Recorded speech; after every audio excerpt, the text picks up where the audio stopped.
there's been a lot of interest in the last few months.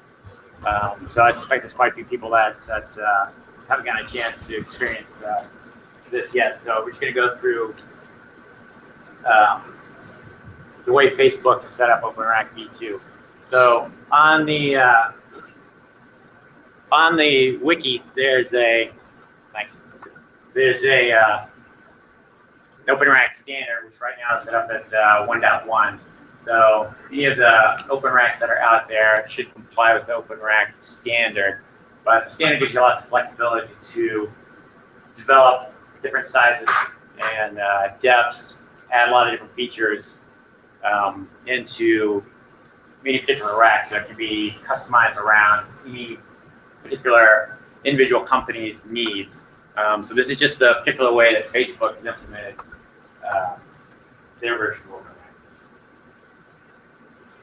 So right now, the current design, it complies with the OpenRack standard version 1.1.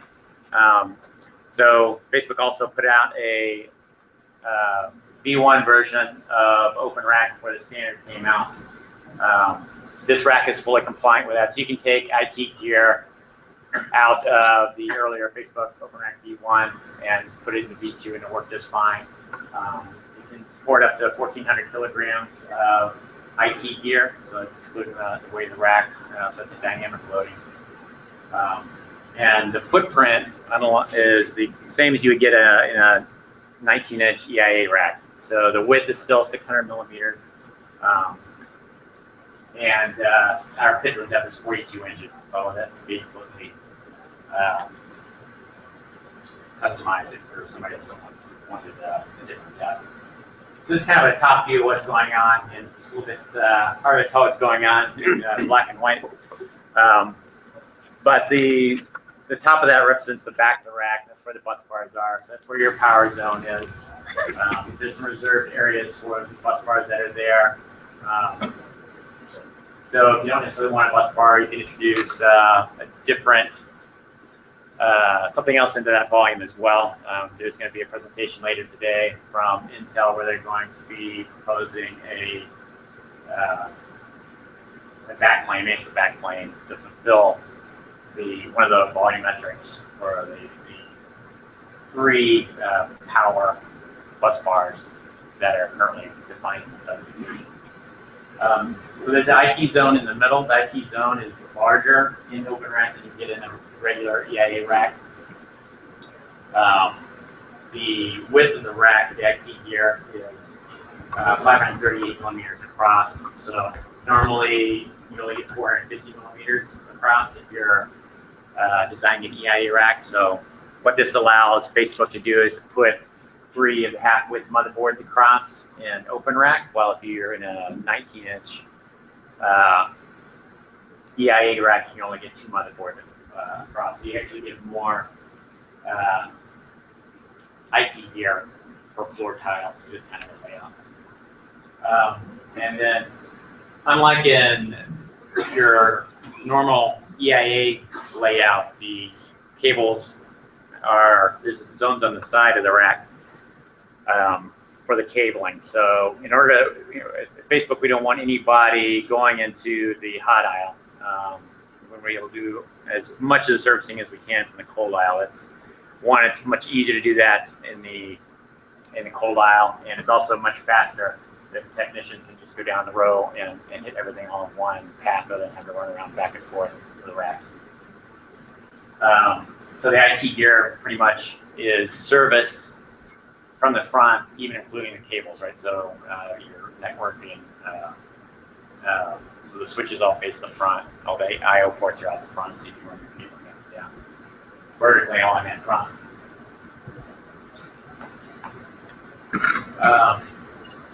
So there's also access from the rack, so you can have your inputs coming into the top of the rack. There's ground points for the rack up in the data center. So we put ours on the top, located towards the front of the rack. So this makes it very easy for the data center technicians when they're installing the racks in the data centers to be able to access them, as opposed to, again, so they're not in the hot aisle. They can pretty much do installation from the front. There's openings in the sides because we will route in order to efficiently use the switches as much as possible. We'll run a single switch in a rack and share that across multiple racks. So we've got holes in the sides of the rack that allow us to run the switch wires horizontally across the data center, not just vertically, and then back down to the top pin. And then there's, kind of hard to tell again in black and white, but there's also lances that run down the sides that we can do cable management for all of the IT cabling in the front.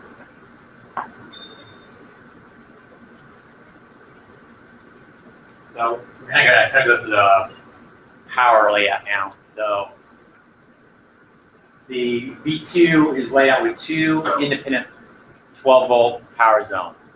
So there's one power zone on the top, and there's another power zone on the bottom. They're completely independent of each other. So if you have a complete failure in one zone, the other zone isn't affected by it at all. Each one has its own power shelf and set of bus bars associated with it. So there's a 16 OU plus the power shelf in the bottom. The top zone has an extra 3 OU at the top so that you can plug in your switches directly to the bus bar. So when you remove the rack, this is what kind of the infrastructure portion of it looks like.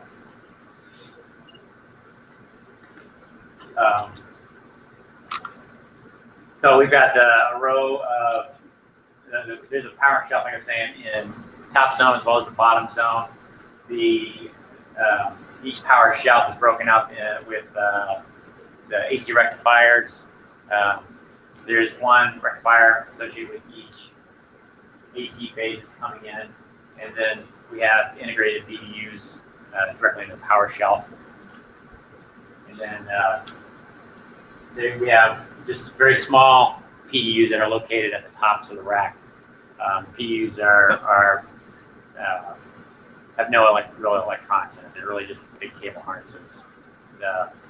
Any of the management-related stuff you'd see on a high-end PDU is all integrated into the shelves themselves. So PDUs are designed to be essentially as dumb and as simple as possible, so that from a serviceability standpoint, they would rarely have to get replaced. There we go. So this is kind of a close-up of the detail of the power shelf. So there are 3 PSUs, so each one of them is providing 12.6 volts to the bus bar. So the bus bars you see kind of coming out the back, what would get attached to the vertical bus bar, provide the 12 volts each of the IT shelves, either above or below it. So we'll normally, the power shelf actually sits in the center of each IT zone. And the reason for that is to minimize the power losses that are associated with each of the bus bars by keeping the power source as close as possible. We have to keep it as close to having on one side of the other. And each BDU provides about 90 seconds uptime at 5-year lifetime. So after 5 years, we still should be well over 90 seconds worth of backup. So the BDUs are also designed to be relatively dumb. They're really just battery packs with some protection associated with them. All of the management and smarts for the BDUs are actually located inside the PSUs. So the PSU is not really just a rectifier. It also has all the intelligence to run the BDUs. There's also a lot of telemetry information that can be pushed up into the data center, and all that comes directly from the PSUs. So the shelf itself really has very minimal intelligence in it as well. There are no active components in it right now, so that really helps with keeping the mean time failure really as low as possible. So all of that components are actually located in either the PSU or the BBU. So since they're serviceable from the front of the rack, when one fails, it's really easy to swap that out. So here's what the back of it looks like. This is the three-phase AC input, which comes directly from the AC BBU. There's management port as well as a 54-volt DC output. So the DC output goes into our DC PDU, which breaks that out, which can be used for powering whatever equipment you've got. We primarily use it for switches, but it could be used for any other type of power. So so if you've got dual DC PSUs on the switch, right? You can take input from the output of the top shelf, another one from the bottom shelf, and essentially have an AD feed into the switches. So this is Facebook's B2 power shelf. So the input is 277 volt AC, which is a little bit unusual out in industry. So we also have a 208 power shelf that's also available. So this is much more common. So it has dual AV feeds, and the rack supports 2 different PDU locations, right? So you can have 2 AC inputs. It also has redundancy. So this is also available. This is what the rack looks like. So it's got the 2 AC inputs, and it also has a bunch of C13s. There's 3 coming off of each phase. So we use those to power the switches. This type of format, we would have a switch with AC power supplies. We have one coming off of each of the outputs of the shelves. So again, you can have a dual feed for your switches as well with this kind of program.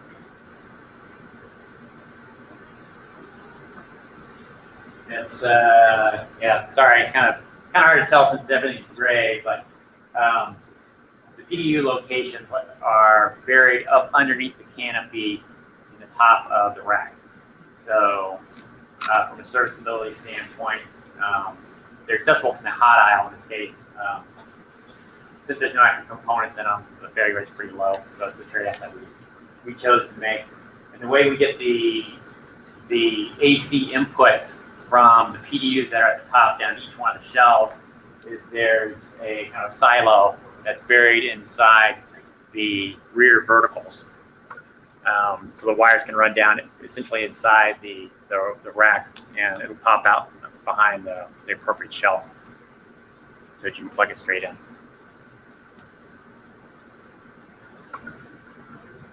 So as you can imagine, we have DCs over quite a range of locales. So there's quite an assortment of PUs that Facebook has developed for OpenRack V2. So this is just kind of a list of what all is available out there. This is all available on the wiki, the details for that. So depending upon whether you're in the US or Europe or co-location facility that's running 208, there's probably a PDU that's would meet your needs. Okay, so now I'm going to kind of go through the different IT form factors that Facebook is currently deploying. So kind of the generic IT form factor is, again, it's 538 millimeters wide and 48 millimeters tall. So like a traditional EIA U height is 44, almost 44 and a half. But OpenRack uses a 48 millimeter U height. This allows you to get a little bit more volume in the IT gear, and it's also backwards compatible with an EIA deployment, right? So for some reason you do need to get some EIA equipment in there because it's both taller and wider than existing EIA. You can put shelves or adapters in there and get it to fit.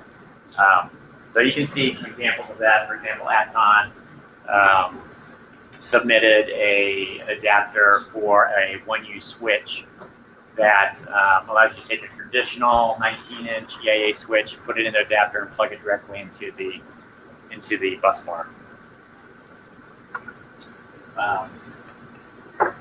So that's kind of what the generic size is.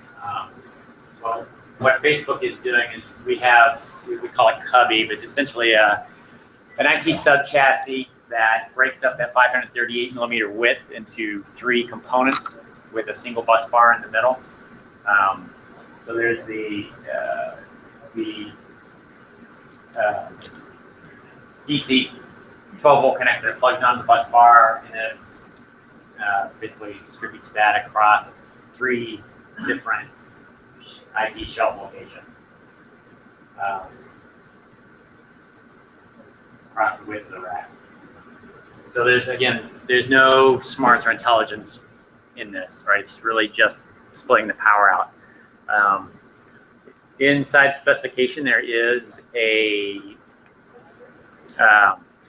reference design. So instead of using the wired distribution, if you wanted to use a PCB version to distribute that and add some other features to it, that's certainly available. So you could have a sort of either a management bus running across the 3 systems, or something similar like that OCS does, where they've got a high-speed bus on it. That's also a possibility as well. So this is kind of like a maximum amount that you could use for a Cubby tray. So this is we don't normally use the little back end volume that you see back there for our IT gear. Normally the shelves stop along the bottom, which would normally look red. I don't know if I can see there. So this section right in here is what we normally have for our IT server shelves. And then the rest of the volumetric could be used for storage or something if you needed maximum amount of volume possible. This is really what you're limited to.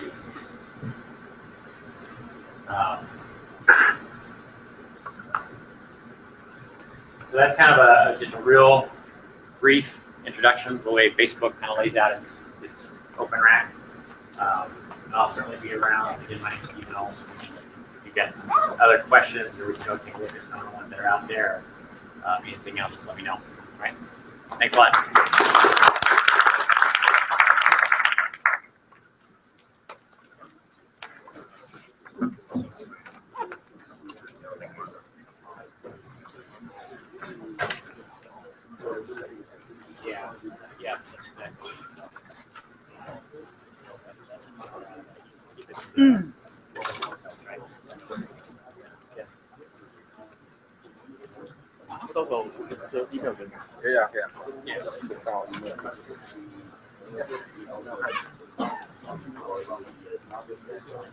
Well, so we have to decide, right? So we're just starting down to decide what they want to do.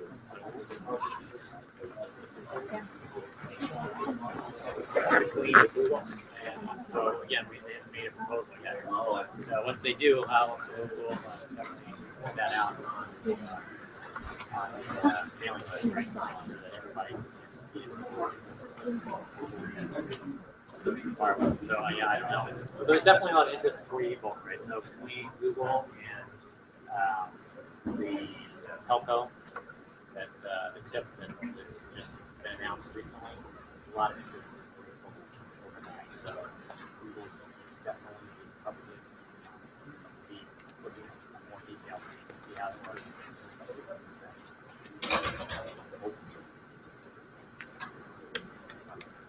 So why is it taller? So we don't necessarily have to. It's just that the there's definitely some benefits to it, right? So Facebook's really focused on efficiency. So by getting that extra elevation, right, we just want heat sink height for you. Much easier for us to get cooling through that extra little bit of height, especially when we're doing dense systems. All right, so that really helps the total efficiency of the entire stack. And also, if you're putting some sort of adapters in there to adapt EIA gear, it gives you some room to put the extra adapters underneath it, right? So if you're putting a shelf underneath there, right, you need a couple millimeters to get the shelf underneath there and allow for a little bit of sag under the weight. So, and we've also got some pretty, heavy IT systems, right? So that allows us to get a little bit more sheet metal too. Because we also have a wider span, right? So you put the same weight across a wider span, you're going to need some more stiffness to keep everything where it belongs. So that extra little bit of height helps this bridge that wider horizontal span. So that's kind of what goes to the extra space on it. Okay. Yeah. Thanks for coming. It's deploying right now. Okay. Yep. It's deploying worldwide right now. Okay. Do you ever measure airflow in the Yeah. And you talk like the total CFM across the whole Yeah. thing? Yes. So we normally do that. We normally do a rack level qualification for each configuration type. So we have seven main configuration types. So we'll do thermal, not just CFM or thermal value, not just node level. Okay, but you do that kind of on a sample and Yeah. So we do that towards the end after everything's really stable. We normally don't see any issues with that. We're really more management related things. So at that point, we've already qualified all the IT here as individually. So it's just put it together. Yeah, so we want to make sure that the CFM per rack matches the CFM for the Okay. So we have certain ranges. Okay. You ever see the need to do flow measurement on each rack? So you can convert those from It's like live. Yeah. So They can track today, the CFM per we just convert the racks to live. as far as The temperature level when it comes to the run. Is there any We also designed desire we to want to 50 kW load, so we the temperature they're running or delta T? The delta T. Yeah. Oh yeah, we have specification for all that. So with 2 Where hours, that the rack level should be able to get. each of those zones, you're talking about 4 Because drops what per I see rack. now So we is could I think that there's put 4 there's drops per no rack because of either pole positions on panels or linear feed plus or just temporal. So we came up with a 2 N feed, 2 R N feed, and spits it out to the 2 power shelves. We've got some top rack switch outlets on there. So regulation or something like that that keep running. Do you appreciate or Yeah, so we've got a 208 each version.